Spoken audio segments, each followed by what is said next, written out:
লেখাপড়া চালিয়ে যাচ্ছ। বন্ধুরা, আজ তোমাদের বাংলা বিষয়ের একটি পাঠ নিয়ে আমি তোমাদের সাথে আছি।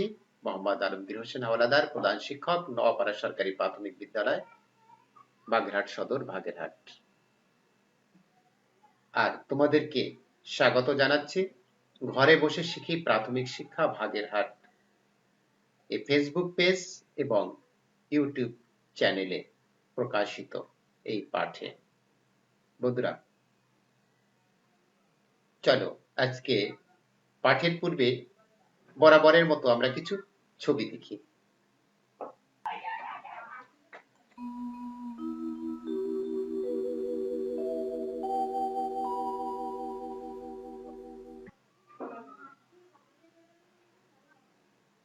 হ্যাঁ বন্ধুরা, ছবিটি দেখছো?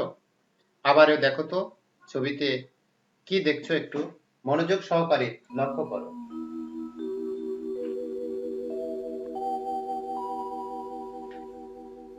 হ্যাঁ বন্ধুরা, ছবিতে ছোট্ট একটি বোন আর বড় একটি বোনের ছবি দেয়ালে টানানো আছে। ছোট্ট বোনটির মন খারাপ, তাই তো? আবার দেখো ছোট্ট বোনটির মন খারাপ আর বড় বোনের ছবি দেয়ালে টানানো আছে এবং ছবিতে একটি মালাও দেয়া আছে। তোমরা কি বুঝতে পেরেছো কখন আমরা এভাবে ছবিকে স্মৃতি হিসেবে টানিয়ে রাখি এবং মালা পরিয়ে রাখি? হ্যাঁ, যখন আমাদের কাছ থেকে কেউ দূরে চলে যায়, তাই তো? আর এই ছোট বোন এবং বড় বোন, এই তোমরা বলো তো যে বড় বোনকে আমরা কি বলে ডাকি? হ্যাঁ, তোমরা বুঝতে পেরেছো, দিদি বলে ডাকি আমরা। বড় বোনকে আমরা ডাকি দিদি বলে। তাহলে তোমরা বুঝতে পেরেছো বন্ধুরা যে আজকের তোমাদের যে পাঠটি নিয়ে আমি উপস্থিত হয়েছি সে। চলো, আজকের পাঠের নাম কাজলা দিদি, যতীন্দ্রমোহন বাগচি। কাজলা দিদি একটি কবিতা, আর এই কবিতাটি লিখেছেন কবি যতীন্দ্রমোহন বাগচি। আমরা শুরুতেই কবি যতীন্দ্রমোহন বাগচি সম্পর্কে একটু জেনে নিই। যতীন্দ্রমোহন বাগচি 1978 সালের 27শে নভেম্বর যতীন্দ্রমোহন বাগচি নদিয়া জেলায় জন্মগ্রহণ করেন। তিনি কবিতা রচনা ছাড়াও মানসী ও পূর্বাচল পত্রিকা সম্পাদনা করেন। পল্লীপ্রীতি তার কবিতার বৈশিষ্ট্য। উল্লেখযোগ্য গ্রন্থের মধ্যে রয়েছে লেখা, কেয়া, বন্ধুর দান ইত্যাদি। কাজলা দিদি কবিতাটি কাব্য বালঞ্চ কাব্যগ্রন্থ থেকে নেওয়া হয়েছে। 1948 সালের 1 ফেব্রুয়ারি তার মৃত্যু হয়। আমরা কবি যতীন্দ্রমোহন বাগচি সম্পর্কে জানলাম। হ্যাঁ বন্ধুরা, আজকের কবিতার নাম কি যেন মনে আছে? কাজলা দিদি। আর কাজলা দিদি কবিতাটি লিখেছেন কে? যতীন্দ্রমোহন বাগচি। বন্ধুরা, আজকের কবিতা কাজলা দিদি কবিতাটি আবৃত্তি করার পূর্বে চলো আমরা এই কাজলা দিদিকে নিয়ে, অর্থাৎ আজকের কবিতাকে নিয়েই একটি ছড়া গান আছে, আমরা ছড়া গানটি শুনি।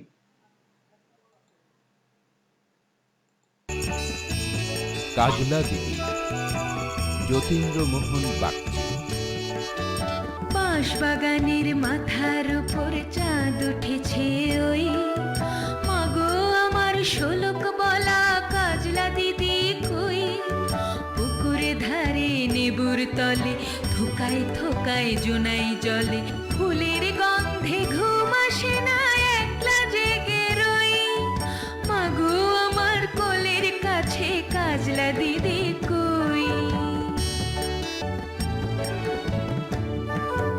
সেদিন হতে দিদি বা না ডাকো, দিদির কথায় আঁচল দিয়ে মুখটি কেন ঢাকো, খাবার খেতে আসি যখন দিদি বলে ডাকি তখন, ও ঘর থেকে কেন মায়ার দিদি আসে না গো, আমি ডাকি তুমি কেন চুপটি করে থাকো। বলো মা, দিদি কোথায় গেছে, আসবে আবার কবে, কাল যে আমার নতুন ঘরে পুতুল বিয়ে হবে, দিদির মতন ফাঁকি দিয়ে আমিও যদি লুকোই গিয়ে, তুমি তখন একলা ঘরে কেমন করে রবে, আমিও নাই দিদিও নাই কেমন মজা হবে। ভুঁই চাপাতে ভরে গেছে শিউলি গাছের তল, মারাস নে মা পুকুর থেকে আনবে যখন জল, ডালিম গাছের ডালের ফাঁকে বুলবুলিটি লুকিয়ে থাকে, তৃষ্ণা তারে উড়িয়ে মাগো ছেড়তে গিয়ে ফল, দিদি এসে শুনবে যখন বলবে কি মা বল।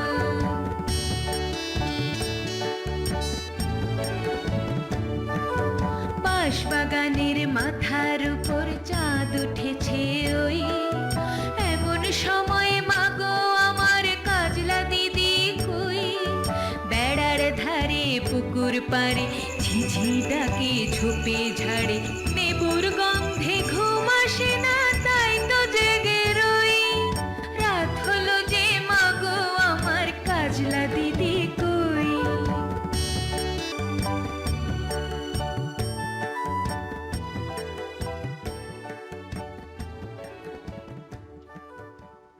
শিক্ষার্থী বন্ধুরা, আজকের আলোচ্য বিষয় কাজলা দিদি কবিতাটি নিয়ে ছড়া গান কেমন লাগলো? নিশ্চয়ই ভালো লেগেছে। বন্ধুরা, এবার চলো কবিতাটি একবার আমরা আবৃত্তি করি, শুনি।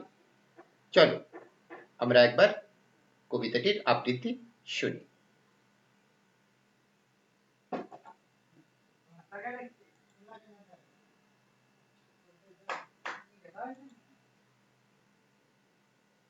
কাজলা দিদি, যতীন্দ্রমোহন বাগচি।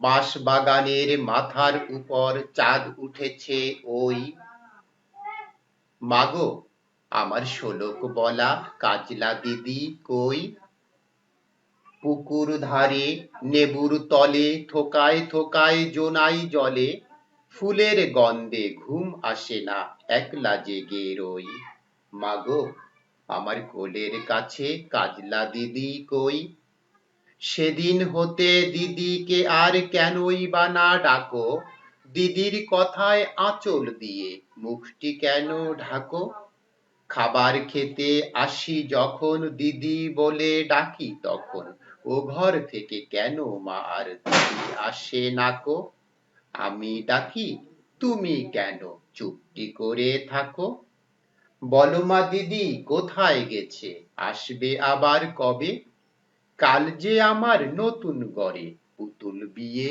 হবে, দিদির মতন ফাঁকি দিয়ে আমিও যদি লুকোই গিয়ে, তুমি তখন একলা ঘরে কেমন করে রবে, আমিও নাই দিদিও নাই কেমন মজা হবে, ভুঁই চাপাতে ভরে গেছে শিউলি গাছের তল, মারাস নে মা পুকুর থেকে আনবি যখন জল, ডালিম গাছের ডালের ফাঁকে বুলবুলিটি লুকিয়ে থাকে, তৃষ্ণা তারে উড়িয়ে মাগো ছিঁড়তে গিয়ে ফল, দিদি এসে শুনবে যখন বলবে কি মা বল, বাঁশবাগানের মাথার উপর চাঁদ উঠেছে ওই, এমন সময় মাগো আমার কাজলা দিদি কই, বেড়ার ধারে পুকুর পাড়ে ঝিঝি ডাকে ঝোপে ঝাড়ে, নেবুর গন্ধে ঘুম আসে না তাই তো জেগে রই, রাত হলো যে মাগো আমার কাজলা দিদি কই।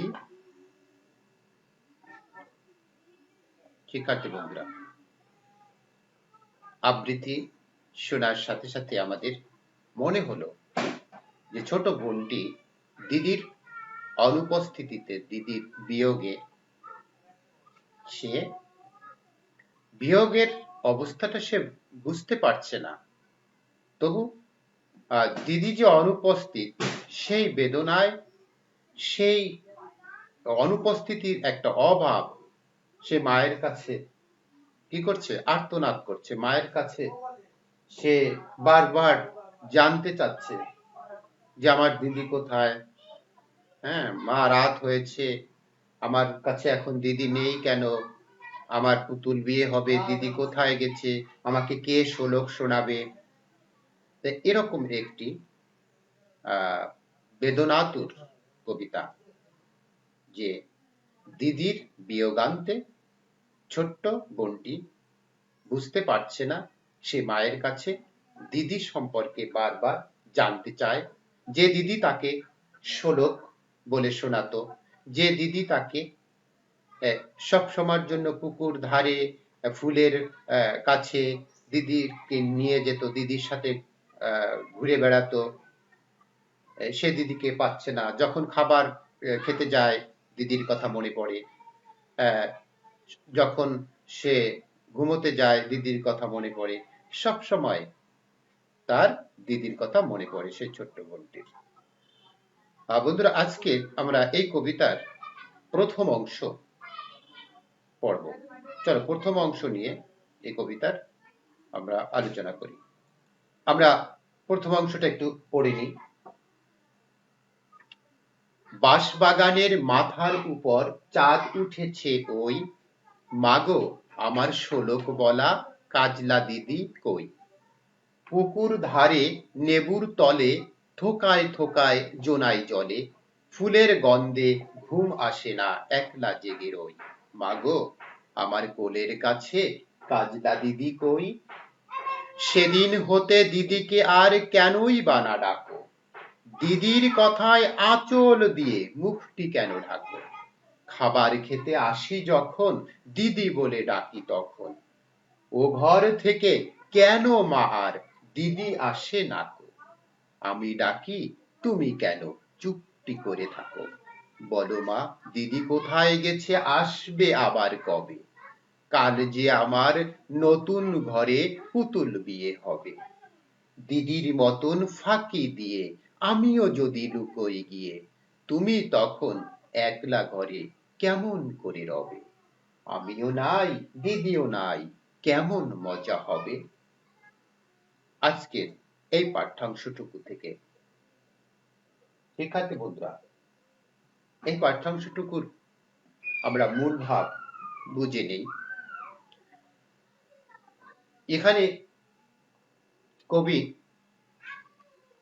সেই ছোট্ট বোনটির মনের কথাকে তুলে ধরে প্রথমেই বলেছেন যে বাঁশবাগানের মাথার উপর চাঁদ উঠেছে ওই।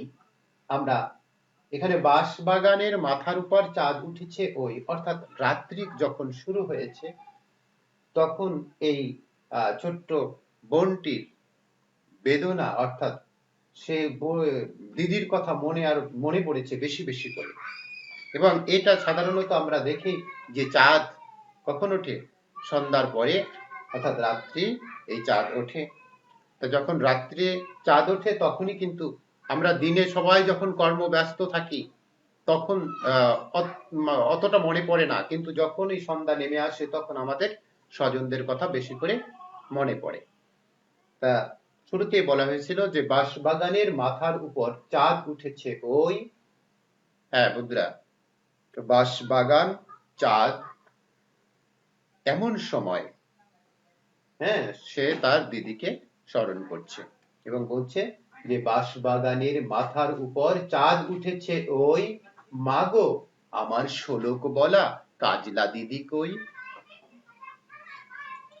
এরপর দেখো বন্ধুরা, দ্বিতীয় ছবিটির দিকে লক্ষ্য করো। অর্থাৎ ছোট বোনটি যখন সে রাত্রে বিছানায় যখন সে শুতে গেল, বিছানায় ঘুমানোর সময় কিন্তু সে তার দিদির অভাব অনুভব করছে। তার দিদিকে মনে পড়ছে সময়। কেন? দিদি যে ঘুমানোর সময় তাকে শোলক বলে বলে ঘুম পড়াতো। বন্ধুরা, দ্বিতীয় ছবিটিতে দেখো, ছোট্ট বোনটি যখন ঘুমাতে যাচ্ছে তার কি ঘুম আসছে না। কেন ঘুম আসছে না? দিদির কথা মনে পড়ছে। তাই সে কিন্তু একটু পরেই সে বলছে যে পুকুর ধারে লেবুর তলে থোকায় থোকায় জোনাই জলে ফুলের গন্ধে ঘুম আসে না একলা জেগে রই। সে কিন্তু ঘুম আসছে না তার চোখে এবং সে একলা জেগে আছে, কারণ সে তার দিদিকে কাছে চায়। বন্ধুরা, তৃতীয় ছবিটিতে দেখো যে খাবার খেতে আসি যখন দিদি বলে ডাকি তখন ও ঘর থেকে কেন মা আর দিদি আসে না কো। অর্থাৎ ছোট্ট বোনটি খাবার খেতে যখন বসে তখনও সে কি দিদিকে অনুভব করে এবং দিদিকে ডাকতে থাকে, কিন্তু তার দিদি আর আসে না, তার সাথে একসাথে খাবার আর খায় না। শেষ ছবিটি দেখো, এই ছবিটিতে দেখো, সেদিন হতে কেনই বা আর দিদিকে না ডাকো, দিদির কথায় আঁচল দিয়ে মুখটি কেন ঢাকো। এই ছবিটিতে যে দিদির কথা যখনই ছোট বোনটি মনে করছে তখনই মা কি করছে, আঁচল দিয়ে মুখ ঢেকে রাখছে। অর্থাৎ মা বুঝাতে পারছে না যে তার দিদি আর নেই, এজন্য মা কি করছে, নিজের মুখটি লুকিয়ে রাখছে, আঁচল দিয়ে ঢেকে রাখছে। শিক্ষার্থী বন্ধুরা, আজকের এই পাঠ্যাংশের মধ্য থেকে চলো আমরা কিছু শব্দের অর্থ জেনে নিই। শোলক, শোলক অর্থ কি? ছড়া। দিদি, দিদি অর্থ বড় বোন। জোনাই, জোনাই মানে জোনাকি পোকা। হ্যাঁ।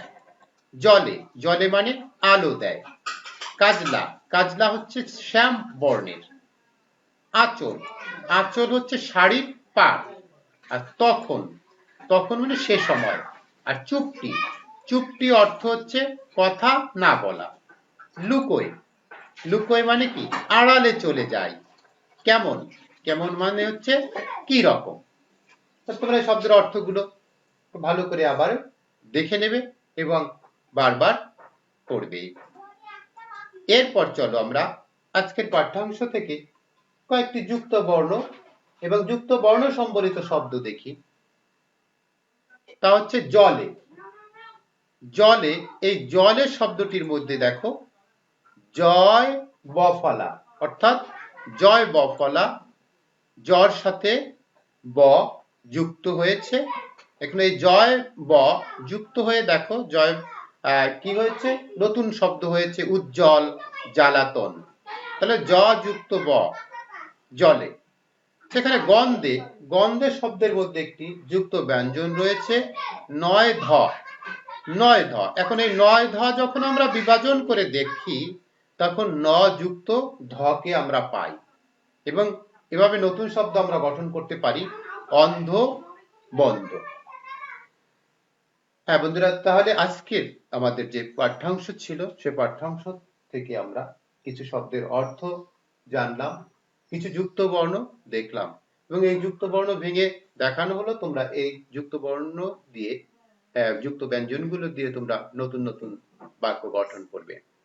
বন্ধুরা, তোমাদের জন্য আজকের বাড়ির কাজ হচ্ছে আমাদের এই যে যুক্ত ব্যঞ্জন রয়েছে এই যুক্ত ব্যঞ্জন গুলো দিয়ে যে শব্দগুলো গঠন করা হয়েছে এই শব্দ দিয়ে তোমরা বাক্য গঠন করে আনবে।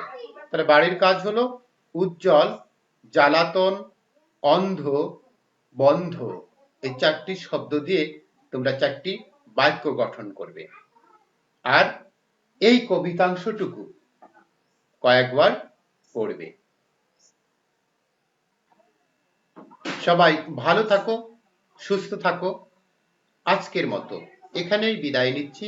তবে হ্যাঁ, তোমরা অবশ্যই স্বাস্থ্যবিধি মেনে চলবে এবং বাড়িতে নিয়মিত পাঠ অভ্যাস চালিয়ে যাবে।